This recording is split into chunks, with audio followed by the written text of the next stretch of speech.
Hi, it's Dr. Z. In this video, I will review how to calculate effect size for a hypothesis test with Pearson correlation. I will also explain how to write the summary and interpretation statements for this hypothesis test. Please feel free to pause the video at any time to take notes. Recall that effect size is a way to measure the size of the treatment effect. Effect size plays a role in statistical significance and is helpful with interpretation of research results. With the z-test, you learn how to calculate Cohen's d as the effect size. With t-test, you learn how to calculate an estimated d. And with ANOVA, you learn to calculate r squared, which is the variance accounted for. Well, effect size for Pearson correlation is easy. Ironically, R itself is a measure of effect size.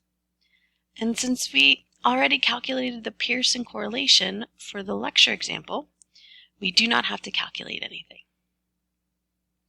Now, let's briefly review effect size for the lecture example. What is the relationship between sleep and mood? First, we already calculated R as part of the lecture example. Therefore, we do not need to restate effect size in the summary statement. However, we do need to determine whether the size of the treatment effect is small, medium, or large. This verbal description will be used in the interpretation statement. With a new hypothesis test, there will be new items to take into consideration for your summary statement. First, since we're calculating correlation and we do not have any sample means, we do not need to write the first sentence of a summary statement, like we would have done for a t-test. Now we will only have one sentence for the summary statement.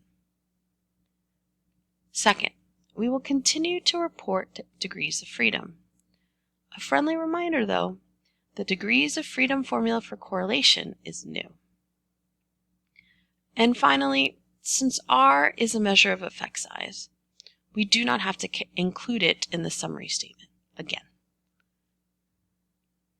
So then, the summary statement for the lecture example would look like this. And our interpretation statement will now consist of 3 sentences. After calculating the Pearson correlation R score for the lecture example, you completed an initial interpretation of what that R score value means.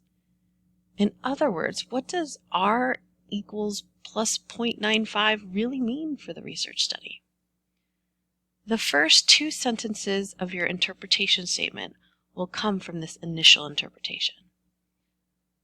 The first sentence will explain the direction of the correlation, as well as the strength of the correlation.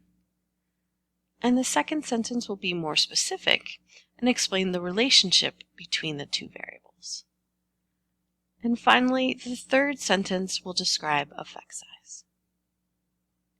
After all that hard work learning about t-tests and ANOVA, I imagine it is a relief to see how much shorter the summary and interpretation statements are for Pearson correlation.